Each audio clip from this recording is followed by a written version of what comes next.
Comprendre une chose fondamentale, c'est que même dans la communication, il y a ce qu'on appelle le non-verbal. Et le non-verbal est plus compris que le langage verbal, etc. Et dans le non-verbal, il y a la gestuelle. Il y a aussi la façon de vous habiller. On dit que l'habit ne fait pas le moine. Mais comment vous reconnaissez que c'est un moine et pas un mécanicien, par exemple? Bien dit. C'est par rapport à la façon de s'habiller. Et votre manière de vous habiller renvoie un message à l'autre. Tout à l'heure, le psy disait que la personne s'habille pour montrer qu'elle est quand même importante. Ça veut dire également qu'on peut s'habiller pour montrer qu'on est léger.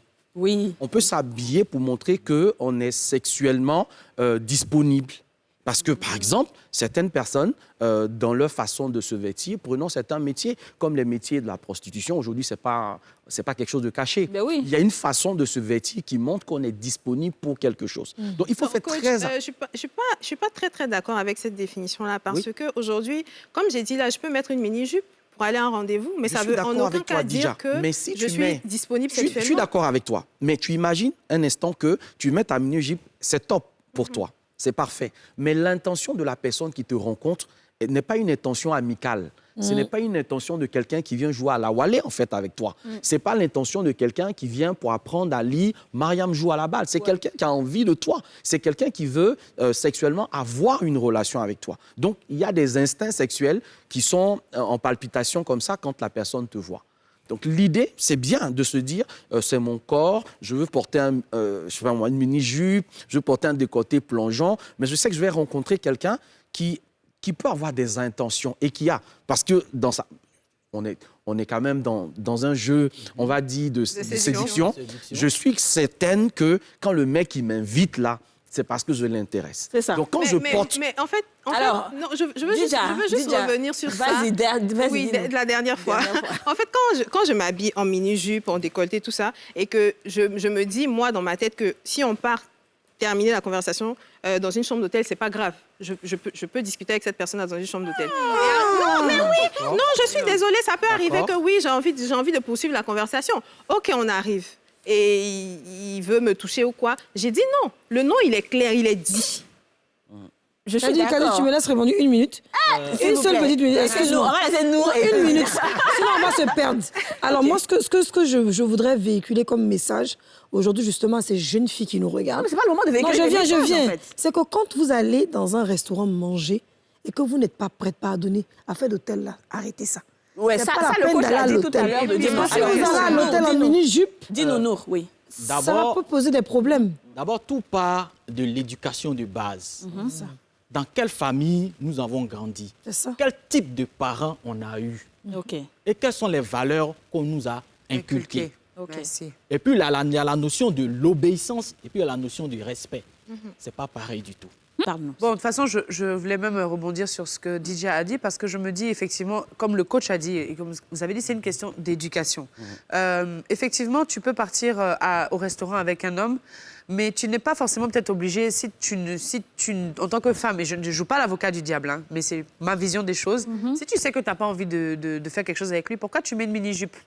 Pourquoi est-ce que tu as envie de mettre une mini-jupe ou un décolleté? Non, c'est pas ton style. Parce que d'habitude, tu peux t'habiller, on s'habille ton... Mais je mets ce que je veux pour aller voir quelqu'un, D'accord, tu mets ce que tu veux, mais dans ce cas, pourquoi tu acceptes d'aller à l'hôtel avec cet homme si tu sais que tu ne vas rien faire? Mais je veux poursuivre la conversation, je veux apprendre à se connaître. Il y a un problème, en fait, à ce niveau-là, c'est que c'est nous qui donnons l'opportunité à un homme de dire qu'il nous a fait quelque chose.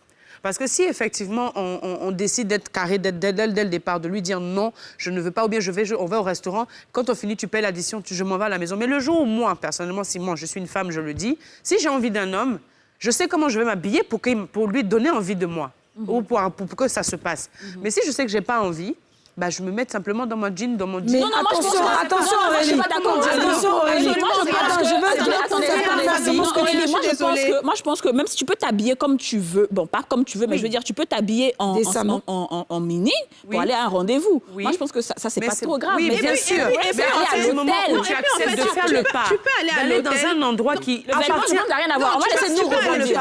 Laissez-moi dire. Tu peux aller à l'hôtel avec l'intention même de coucher. Et puis, arriver là-bas, il y a quelque chose qui fait que tu n'as pas arrivé. Je ne suis pas d'accord. Ça, c'est normal. Ça, c'est tout à fait faire le pas, d'aller dans un endroit, tu quittes l'endroit public avec cet homme pour aller dans son environnement à lui, que ce soit à l'hôtel ou que ce soit chez lui. Donc, en réalité, Si tu veux, tu peux essayer d'être provocative, comme on dit, jusqu'à un certain niveau, mais 1 fois, 2 fois, 3 fois, forcément que ça risque d'être compliqué. Qu'est-ce que les hommes en pensent, Nour Bakayoko, dis-nous. Dans son mental, en fait. Vous voyez, il y a un adage public des jeunes garçons de la rue qui dit « si tu m'allumes, tu paies la facture ». Ah bon? Ouais. C'est vrai? Je dis ça en Abidjan. Ah, d'accord. Donc, quand tu m'allumes, tu paies la facture. OK. Donc, lui, dans son entendement, ce sont des caprices. OK. D'abord, il prend ça pour des caprices. Non, ça ce sont des caprices des femmes. Donc, je vais insister. Et puis, ça va donner ce que ça donne. Ouais. Et puis, il y a nos jeunes sœurs aussi qui aiment bien dire ça. Mais moi, je suis capricieuse. Ouais. C'est ça? D'abord, mes caprices, même, c'est injure. Voilà. Ah bon? Caprice, capra, chèvre. Ça dit que quelqu'un qui est capricieux, c'est quelqu'un qui a un comportement de chèvre. Exactement. Oui, c'est bien. Je veux dire que, non, je suis capricieuse, donc voilà, je fais ci, je fais ça. Vous n'avez pas la même psychologie. Ça dit qu'il y a des attitudes acquises. Ce ne sont pas des attitudes innées, ça peut changer, mais c'est acquis. Et quand c'est acquis comme ça forme en nous un noyau central. Le noyau central que ça forme en nous fait que ce que tu es en train de faire là, c'est ce que tu veux, mais tu ne peux pas dire ça comme ça. Les gens disent non, quand une femme dit non, c'est qu'elle va dire oui.